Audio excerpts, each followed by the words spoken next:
with coverage you can count on. This is WNEMTV5 News.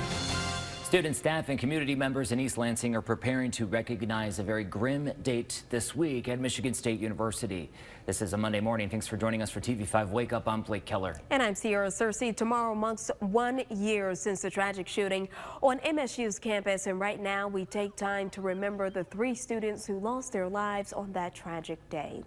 20-year-old Brian Frazier, 20-year-old Alexandria Verner, and 19-year-old Ariel Anderson. 5 others were also injured. This all started Monday night, February 13th, 2023, when MSU police say 43-year-old Anthony McRae opened fire at Berkey Hall and the Union and then later died by suicide. But that's a day that still sticks with the Spartan community, and Tuesday will serve as a day of remembrance, offering community events and resources. Whatever feelings this day does bring up, MSU is hoping to help those of us who are still healing from this tragic event. TV5's Lauren Piesco is live in Lansing right now this morning, East Lansing this morning, to tell us how students can get the support that they need this week. Good morning, Lauren. Good morning. We are live here in East Lansing in Lot 62 in front of Spartan Stadium. This is going to be the spot for that memorial remembrance gathering tomorrow night starting at 7:30. The lot is now closed. They're going to start setting up for everything tonight and have everything happen here tomorrow. I spoke to an MSU student this week who was on campus last year at the time of the shooting. She is also the president of the Associated Students of Michigan State University, who says a year later, many students, staff, and parents are still healing in their own ways. For me, I enjoy being with other people, obviously talking to others if I need help, but also knowing if I just want to be by myself, that's completely okay. And there's not just like this set definition or set guide of what you're supposed to do if you go through something like this. The community really came together and supported one another, and we're still working together to this day because everyone's at different places in healing.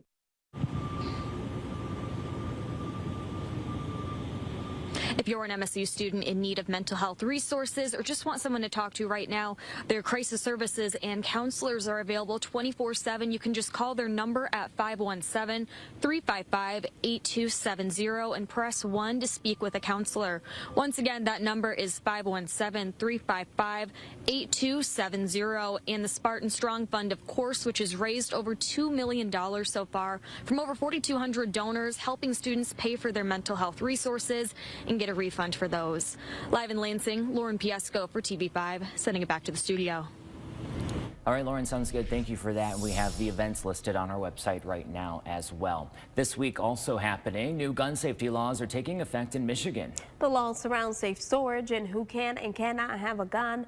This includes universal background checks for gun transfers and sales, the ability to issue extreme risk protection orders known as red flag laws, and the creation of new safe storage laws. Some of us still divided on these laws, with some MSU students saying there's a need for the laws. At the Michigan Gun Violence Prevention Summit a few weeks ago, while gun rights advocates at a Capitol rally argue the new laws go against their Second Amendment rights. Many of these restrictions infringe on our rights and don't solve the problem. What will solve the problem is enforcing existing law. If we don't properly implement the laws, then they'll essentially be ineffective. It's really important that we have accountability within these things to prevent them from continuously happening. The criminal penalties range from a misdemeanor to a 15-year felony. These go into effect Tuesday. We have some clear skies this morning as we take a live look over downtown Flint, where it's pretty quiet to start, but we are expecting some sunshine later today.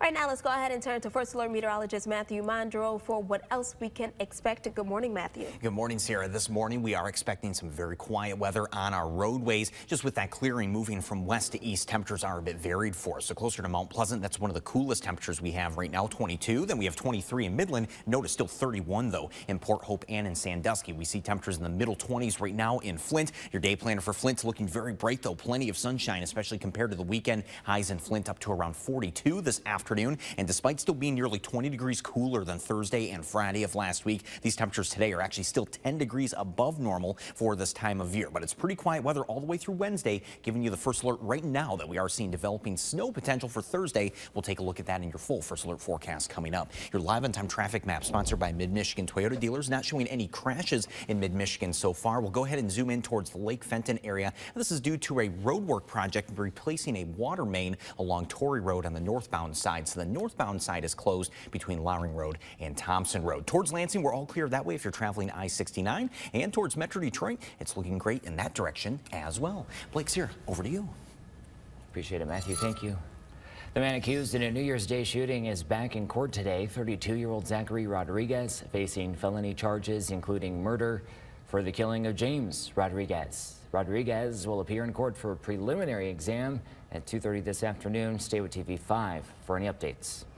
Tuscola County working to improve responses to 911 callers. They're partnering with Prepare Live and Rapid SOS to allow you to send video and pictures to give first responders a better idea of the situation. Dispatchers can also send you a text message to communicate with you while the emergency is actually happening. The service is free and promises to protect your information while ensuring your safety. A Senate plan for Israel and Ukraine is moving forward after a vote on Super Bowl Sunday. An earlier version with border provisions did not get enough support. Amy Kiley now reports that people backing this plan are trying again with foreign aid. We are on the precipice of a disaster for Ukraine and for the world. A $95 billion foreign aid package is closer to a Senate floor vote after clearing a procedural hurdle 67-27 yesterday. It would provide national security assistance for Ukraine and Israel and humanitarian help for civilians in Gaza. Victory is within reach. Debate over the bill comes as Israel plans a ground offensive in Rafah. That's a city in southern Gaza near the border with Egypt, where more than 1 million people have taken refuge. Israeli Prime Minister Benjamin Netanyahu calls it the last bastion of Hamas.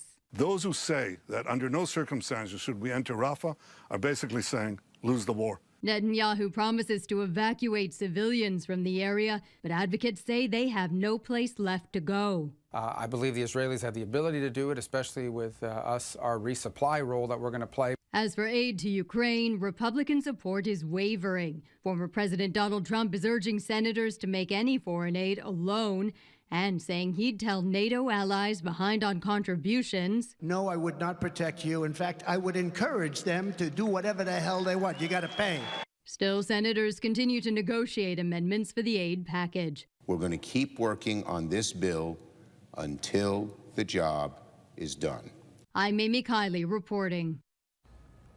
Even if the bill does pass in the Senate, it is still unclear how it would do in the House.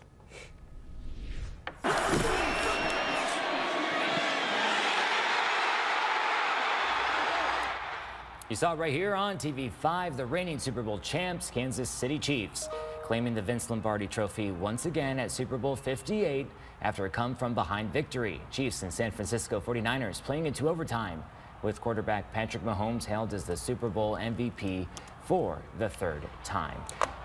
The night also featured a halftime performance by Usher, including appearances by Alicia Keys, Ludacris, Lil Jon.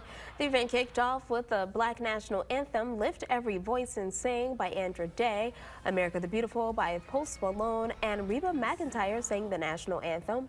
And a touching moment, Lahaina Luna, high school football coaches and players from Maui, where those wildfires took over, were honorary captains for the Super Bowl 58 coin toss.